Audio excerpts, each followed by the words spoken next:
नमस्कार। रात के 9 बज रहे हैं। मैं राकेश शर्मा रूबरू हूँ आपके बड़ी खबरों बड़ी अपडेट के साथ। क्या कुछ आज दिन भर खास रहा है और क्या तमाम ऐसे घटनाक्रम हैं जिनके ऊपर नज़र बनी रहेगी आगामी दिनों में भी, की चर्चा इस बुलेटिन के माध्यम से आपके साथ साझा करेंगे।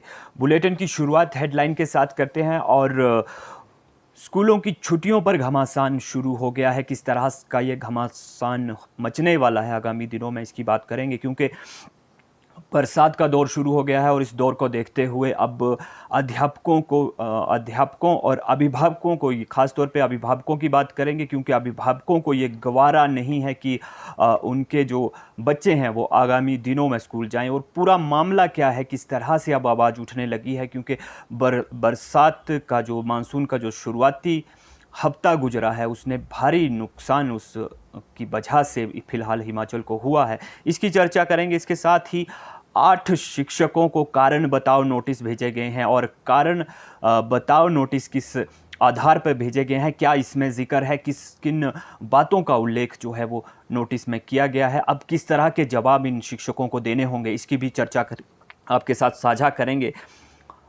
मौसम की बात करेंगे। शिमला में 19 परिवारों को मौसम ने बेघर कर दिया है। इनने घर खाली करने के नोटिस प्रशासन की तरफ से दिए गए थे। आज बड़ा बदलाव एक हुआ है और इन परिवारों को दूसरी जगह शिफ्ट किया गया है। पूरी बात आपसे साझा करेंगे। मौसम की तमाम अपडेट बुलेटिन में शामिल रहेगी। इसके साथ ही सिलाई अध्यापिकाओं की बात करेंगे। सरकार ने सिलाई अध्यापिकाओं को जैसे ही विभिन्न पंचायतों में तैनात करने की बात कही थी और उसके साथ ही एक बड़ा बवाल पूरे प्रदेश भर में शुरू हो गया है। और सिलाई अध्यापिकाओं ने क्या अब सरकार को चेतावनी दी है और किस तरह से अब सरकार और सिलाई अध्यापिकाएं आमने सामने हैं, इसकी भी बात करेंगे। और कब तक का ये अल्टीमेटम सिलाई अध्यापकों की तरफ से दिया गया है सरकार को, इसकी बात आपके साथ साझा करेंगे। स्कूल प्रवक्ताओं की बात करेंगे। गैर शिक्षक कर्मचारियों का चुनाव होने वाला है और कौन नेता तय होने वाला है, कितने वोट इसमें डलेंगे चुनाव में और कौन उम्मीदवार रहेगा, इसकी चर्चा करेंगे। शारीरिक शिक्षकों की भर्ती पर बवाल हुआ है और आज एक बड़ा घमासान देखने के लिए मिला था, इसकी चर्चा करेंगे। इसके साथ ही PWD की बात करेंगे और अन्य तमाम खबरें कोविड सहित आपके साथ इस बुलेटिन में शामिल रहेंगी। शुरुआत कोविड से ही करते हैं। आज 189 मामले कुल प्रदेश भर में सामने आए हैं और कोरोना का जो आंकड़ा है पूरे प्रदेश भर में 930 पहुंच गया है और तेजी के साथ ही ये आंकड़ा 1000 की तरफ बढ़ रहा है। आने वाले दिनों में जिस तरह से रफ्तार कोविड ने पकड़ी है, 1000 के पार जल्द ही ये मामले होंगे। स्वास्थ्य विभाग भी सजग है और तमाम जो अभी फिलहाल मामले सामने आ रहे हैं उन्हें जांच के लिए दिल्ली लगातार भेजा जा रहा है और इनमें जो आगामी जांच के बाद जो मामले प्रदेश भर में वापस लौटेंगे उनके आधार पर स्वास्थ्य जांच का सिलसिला आगामी दिनों में शुरू किया जाएगा। फिलहाल कोविड की जो पॉजिटिविटी रेट है, जो रेशो है, वो हिमाचल में बढ़ गया है। ये 7% से ऊपर चला गया है। यानी अब 100 लोगों का टेस्ट जब लिया जाता है, 100 लोगों की जांच की जाती है, तो उसमें से 7 लोग संक्रमित मिल रहे हैं। ये कोविड की रफ्तार को जाहिर कर रहा है किस तरह से प्रदेश में कोविड की रफ्तार अब धीरे धीरे बढ़ रही है। और बात करें सबसे अधिक मामलों की, तो 5 जुलाई को ऐसा दिन रहा था जब प्रदेश भर में अब तक के 5 महीनों का जो पिछला गैप रहा कोविड का, सबसे अधिक मामले सामने आए। इस दिन 214 मामलों का रिकॉर्ड दर्ज किया गया है और मामलों की जांच की बात करें तो 3386 मामलों की जांच, जो सैंपल लिए गए थे उनकी जांच इस दौरान की गई थी और इसमें से 214 संक्रमित पाए गए थे। ये पिछले 5 महीनों का सबसे बड़ा आंकड़ा है जो 5 जुलाई को सामने आया था। इसके साथ ही अगर जो आज ताज़ा अपडेट है, ताज़ा मामले हैं, उनकी बात करें तो चंबा में 28, हमीरपुर में 27, शिमला में 24, मंडी में 21, ऊना में 2, सोलन में 8, सिरमौर में 9, लाहौल स्पीति में 5, किन्नौर में 1, बिलासपुर में 6 मामले जो हैं वो ताज़ा पाए गए हैं और सक्रिय मामले 930 हैं। इनमें से जो सबसे ज़्यादा मामले हैं वो कांगड़ा जिला में हैं, 272 यहाँ मामले हैं। हमीरपुर में 94, चंबा में 115, शिमला में 114, हमीरपुर में 73, मंडी में 89, बिलासपुर में 28, किन्नौर में 24, कुल्लू में 57, लाहौल स्पीति में 54, सोलन में 27, ऊना में 14 एक्टिव मामले इस समय बने हुए हैं। इन तमाम मामलों की जांच के लिए इन्हें दिल्ली भेजा जा रहा है और इसके बाद जो रिपोर्ट सामने आ रही है उसके, हालांकि अभी तक फिलहाल दिल्ली जो सैंपल भेजे गए हैं उनमें से एक की भी रिपोर्ट फिलहाल स्वास्थ्य विभाग को हिमाचल में नहीं मिली है और इस रिपोर्ट का इंतज़ार किया जा रहा है। रोज़ाना जो मामले सामने आ रहे हैं उन्हें आगामी जांच के लिए दिल्ली भेजा जा रहा है और जैसे ही ये रिपोर्टें हिमाचल आने शुरू होंगी उसके बाद ये तय होगा कि जो हिमाचल में अभी फ़िलहाल जो मामले पाए जा रहे हैं उनमें ख़तरा कितना ज़्यादा है।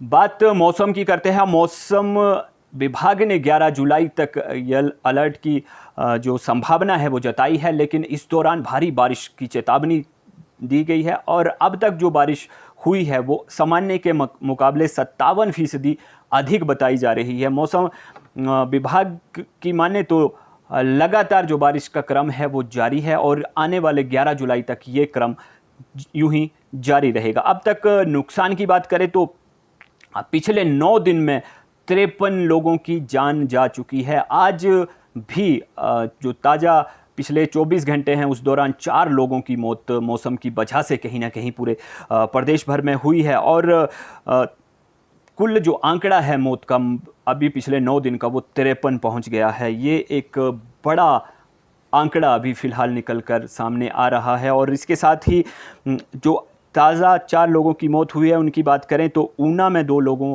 की आज मौत हुई है। ये दीवार गिरने की वजह से हादसे का शिकार हुए हैं और इसके साथ ही मंडी में ऊंचाई से गिरने की वजह से एक व्यक्ति की मौत हुई है और सिरमौर ज़िला में भी एक अन्य व्यक्ति की मौत का मामला जो है वो सामने आया है।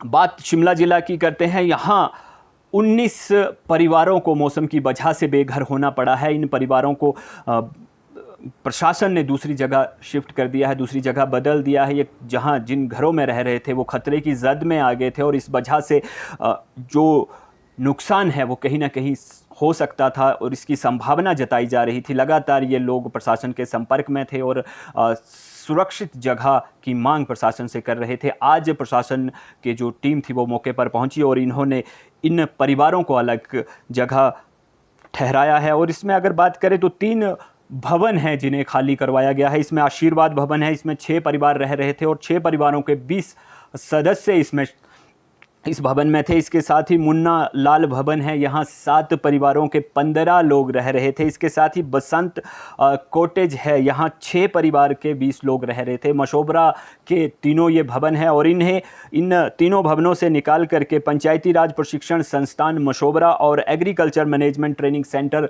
में जगह दी गई है, जहाँ ये आगामी दिनों में रहेंगे जब तक मौसम साफ़ नहीं हो जाता है और जिन वजहों से इनके घर खतरे में आए हैं उन्हें दूर नहीं कर लिया जाता तब तक इन्हें इन जो संस्थान हैं, जो 2 अलग अलग व्यवस्थाएं प्रशासन की तरफ से की गई हैं, वहां रहना होगा और जो ये सभी परिवार हैं फ़िलहाल सुरक्षित हैं और प्रशासन की तरफ से इन्हें मदद मुहैया करवाई जा रही है।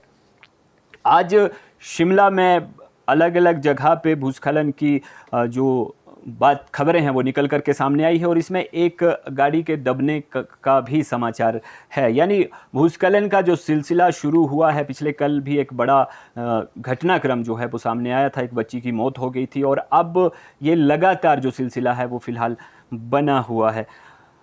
बात शिक्षकों को मिले नोटिस की करते हैं। शिक्षकों को ट्रेनिंग प्रोग्राम में न जाने की वजह से नोटिस जारी हो गया है। ये 8 शिक्षक हैं जिन्हें ट्रेनिंग प्रोग्राम में जाना था। सोलन में ये ट्रेनिंग प्रोग्राम निर्धारित हुआ था और इस प्रोग्राम के लिए तमाम इंतज़ाम कर लिए गए थे। इन शिक्षकों के लिए रहने और खाने की व्यवस्था जो है वो कर ली गई थी। NCERT का ये संस्थान है जहाँ पे इनको प्रशिक्षण लेना था। इनमें से 7 प्रवक्ता हैं जबकि 1 लैब सहायक है जिन्हें इस प्रशिक्षण शिविर का हिस्सा बनना था, लेकिन ये नहीं पहुंचे बिना कारण बताए और अब इन्हें कारण बताओ नोटिस जारी किया गया कि किन कारणों से ये इस प्रशिक्षण शिविर में नहीं आए। जिन अध्यापकों को नोटिस जारी हुआ है उनमें चंद्र कुमार प्रवक्ता ये राजकीय वरिष्ठ माध्यमिक पाठशाला देलथ में है, योगराज ये राजकीय माध्यमिक पाठशाला पटुखर में है, ललित ये रथाल के हैं, हुकम सिंह ये प्रवक्ता हैं केडी में, संबिता चौहान ये प्रवक्ता हैं छोटा शिमला में, कल्पना प्राशर ये प्रवक्ता हैं पाहल में, अनुराधा ये पोर्टमोर में हैं और इसके साथ ही रामलाल हैं, ये लैब सहायक हैं जिन्हें ये नोटिस जारी किया गया है और इन सभी से कारण पूछा गया है प्रशिक्षण शिविर में ना आने का और यदि इनका कारण साफ नहीं रहा तो आगामी कार्रवाई जो है वो शिक्षा विभाग की तरफ से की जाएगी। ये इस नोटिस में इन्हें कहा गया है, शिक्षा विभाग की तरफ से ये नोटिस जारी हुआ है।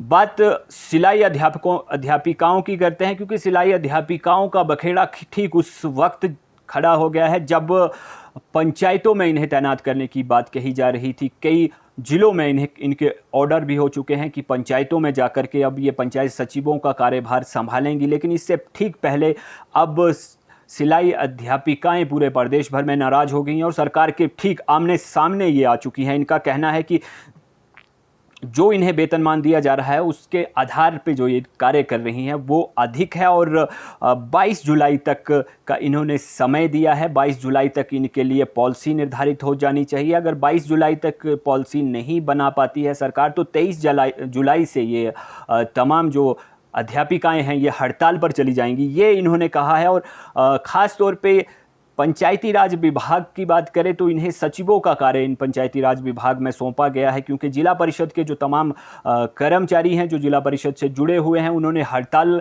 का ऐलान कर दिया है, वो कार्य पर नहीं जा रहे और पंचायतों में कामकाज बुरी तरह से प्रभावित हो रहा है। अब इस कामकाज को के प्रभाव को कम करने के लिए सिलाई अध्यापिकाओं की तैनाती सरकार की तरफ से की गई थी, लेकिन सिलाई अध्यापिकाओं ने भी अब नाराज़गी जाहिर कर दी है और 23 जुलाई से हड़ताल पर जाने का फैसला किया है। इनकी जो मांगे हैं, जो इन्होंने बातें सामने रखी हैं, उसमें इनका कहना है कि 8,000 रुपये मासिक मानदेय इन्हें दिया जाता है। 10 से 5 बजे तक की इनकी नौकरी जो कार्य का समय है वो रहता है, निर्धारित किया गया है और पूरे प्रदेश भर में 1703 इनकी संख्या है। लंबे समय से ये प्रदेश सरकार से वार्तालाप कर रहे हैं और स्थायी पॉलिसी की मांग अपने लिए कर रहे हैं, लेकिन सरकार ने अभी तक इनकी मांग को नहीं सुना है और इसे देखते हुए अब 22 जुलाई तक अगर इनके अधिकार, इनके हक में अगर कोई फैसला नहीं लिया जाता है, पॉलिसी बनाने को लेकर के सरकार अपनी स्थिति स्पष्ट नहीं करती है, तो 23 जुलाई से ये हड़ताल पर चली जाएंगी और ये एक बड़ा झटका रहेगा, क्योंकि फ़िलहाल जिला परिषद के जो तमाम कर्मचारी हैं वो हड़ताल पर हैं और इन्हें वैकल्पिक तौर पर पंचायतों में तैनात किया जा रहा था और अब इन्होंने भी हड़ताल की बात कर दी है, तो ऐसे में आने वाले दिनों में पंचायतों को संभालना मुश्किल भरा हो सकता है।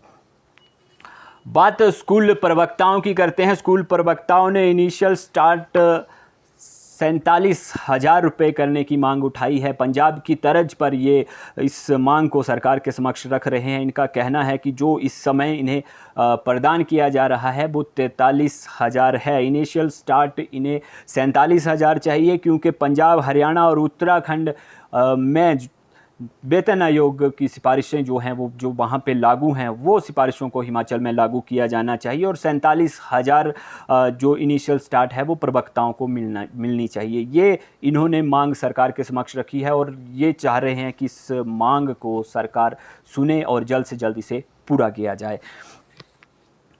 बात करते हैं स्कूलों की छुट्टियों की। स्कूलों की छुट्टियों को लेकर के अब बड़ा घमासान आने वाले दिनों में देखने के लिए मिल सकता है, क्योंकि 28 जुलाई तक पूरे प्रदेश भर में जो समर वेकेशन के स्कूल हैं वहाँ पे छुट्टियाँ फ़िलहाल चल रही हैं, लेकिन जिस तरह से मानसून ने अपना रौद्र रूप दिखाया है और आने वाले दिनों में संभावना जताई जा रही है कि मानसून बरसात का जो मिजाज है वो और अधिक बढ़ेगा और अधिक ख़राब होगा। और इसे देखते हुए अगर 28 जुलाई से स्कूल खोले जाते हैं तो बच्चों को स्कूल पहुंचाने में अभिभावकों को मुश्किलें झेलनी पड़ सकती हैं। कई स्कूल ऐसी जगहों पर हैं जहां नाले पार कर के बच्चों को स्कूल पहुंचना पड़ सकता है और अध्यापक भी इसे लेकर के चिंतित है। अभिभावकों ने भी अलग से अपनी चिंता जाहिर की है और अब आने वाले जो दिन हैं, जैसे 28 जुलाई से पूर्व जो अभिभावक हैं वो इसे लेकर के बड़ी बात सरकार के समक्ष रख सकते हैं। अध्यापकों ने भी चिंता जताई है। इनका कहना है कि कुल्लू और लाहौल स्पीति की तर्ज पर इनकी जो छुट्टियां हैं, जो अन्य स्कूल हैं उनकी छुट्टियां भी उसी तर्ज पर आगे बढ़ाई जाएं। कुल्लू और लाहौल स्पीति की बात करें तो 23 जुलाई से 14 अगस्त तक यहाँ अवकाश रहता है और इस अवकाश में इस बार कोई भी बदलाव नहीं किया गया है। अब जो अन्य स्कूल हैं वो 28 जुलाई से खुल जाएंगे, यानी 28 जुलाई से प्रदेश भर के जो समर वेकेशन के स्कूल हैं वहाँ बच्चे स्कूल जाना शुरू कर देंगे और उस समय भारी बरसात चल रही होगी। और जिस तरह से अभी शुरुआती लक्षण देखने के लिए मिले हैं, अगर इसी तरह का माहौल आगे जारी रहता है तो बच्चों के लिए स्कूल पहुंचना मुश्किल भरा हो सकता है। और ये तमाम जो बातें हैं अभी फ़िलहाल निकल कर के सामने आ रही हैं और इसे लेकर के बैठकों का दौर, खासतौर पे अध्यापकों की बैठकों का दौर, जो अध्यापक संगठन है जो पूर्व में भी इस बात का विरोध करते रहे हैं कि जो छुट्टियाँ हैं उन्हें पुराने शेड्यूल के हिसाब से ही दिया जाए, लेकिन इन छुट्टियों में बदलाव कर दिया गया था। अब अध्यापक संगठन संगठित होकर के इन छुट्टियों को लेकर के आवाज़ जो है वो सरकार शिक्षा विभाग तक पहुंचाने का प्रयास कर रहे हैं और इसमें अब आने वाले दिनों में अभिभावक भी जुड़ सकते हैं। बात गैर शिक्षक कर्मचारियों की करते हैं। गैर शिक्षक कर्मचारियों के चुनाव होने जा रहे हैं और 288 पूरे मतदाता हैं जो इस चुनाव में हिस्सा लेंगे। कल ये चुनाव प्रक्रिया आयोजित होनी है और इसमें 2 लोगों के बीच फिलहाल 2 सीटों पर यह मुकाबला होना है, क्योंकि प्रधान और कोषाध्यक्ष की जो 2 सीटें बचती हैं उनमें ये सीधा मुकाबला है। इससे पूर्व जो बाकी सीटें हैं उन्हें सर्वसम्मति से उनमें चयन जो है वो कर लिया गया है। जिन 2 सीटों पर मुकाबला होना है उसमें प्रधान की बात करें तो देवेंद्र चौहान और रविंदर मेहता आमने सामने इन दोनों सीटों पर हैं। गैर शिक्षक कर्मचारी महासंघ का ये बड़ा चुनाव है और कोषाध्यक्ष में नरेश कुमार और पंकज चौहान के बीच में ये मुकाबला जो है कल होने वाला है, चुनाव होने वाला है। 288 मतदाता कुल हैं जो गैर शिक्षक कर्मचारी हैं, वो इसमें मतदान करेंगे और इनकी हिस्सेदारी से ही ये चुनाव संपन्न होंगे। और इस चुनाव की बात करें तो संदीप गुप्ता को चुनाव अधिकारी इसमें बनाया गया है। अश्वनी चौहान और दयानंद शर्मा सह चुनाव अधिकारी इसमें मनोनीत किए गए हैं।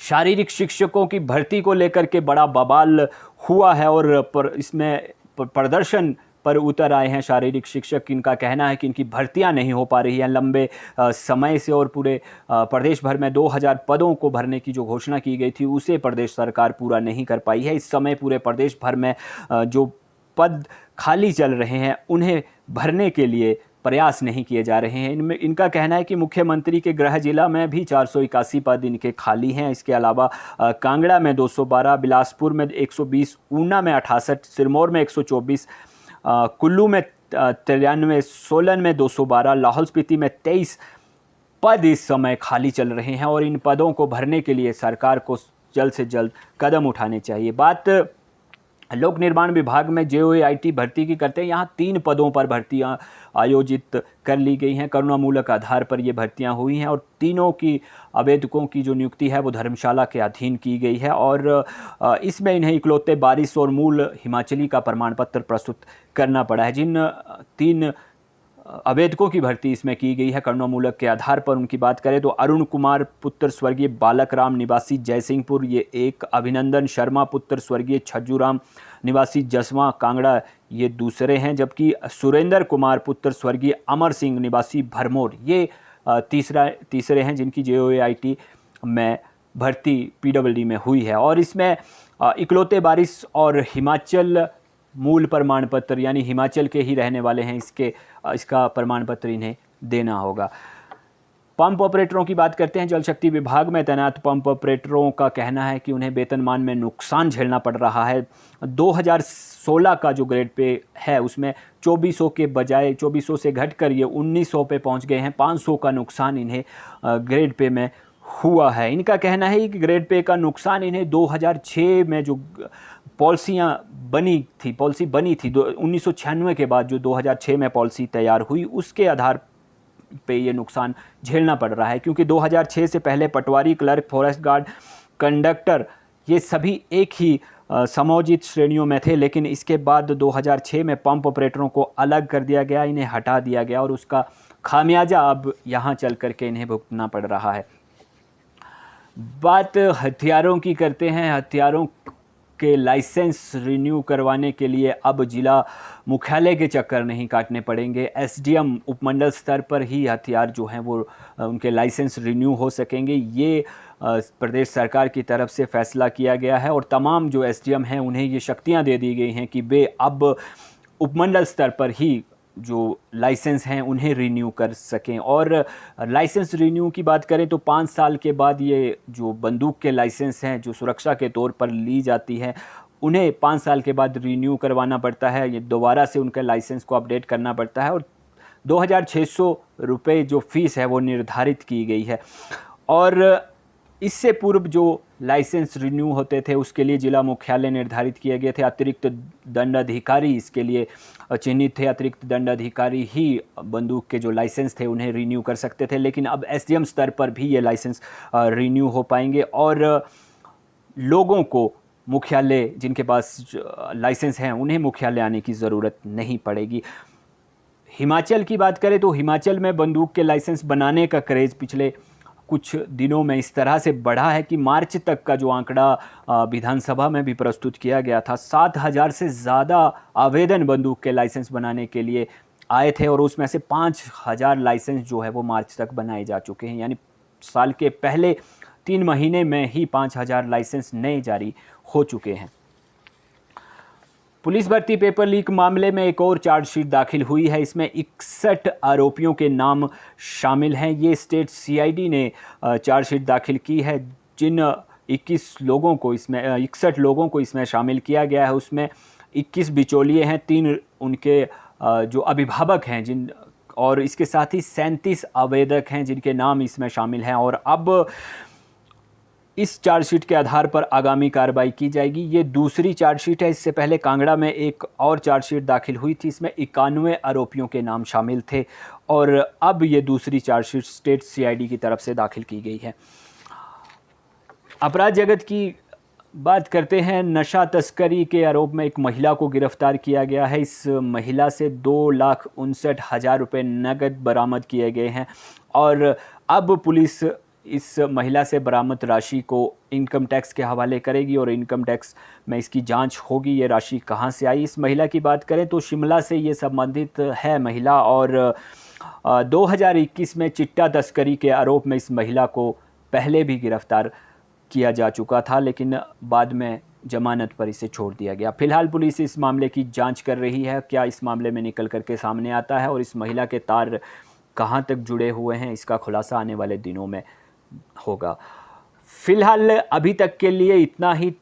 आपके तमाम जो सवाल इस वक्त चल रहे हैं, इन सवालों को विभागों तक पहुंचाएंगे और इन सवालों का जवाब जरूर लेंगे और इन सवालों को खबरों के माध्यम से दिव्य हिमाचल में प्रकाशित करेंगे और बुलेटिन में भी इन सवालों पे जरूर चर्चा करेंगे। फिलहाल अभी इजाज़त लेने का वक्त है, मुझे इजाज़त दीजिए। आपसे फिर मुलाकात होगी, तब तक के लिए नमस्कार, जय हिंद।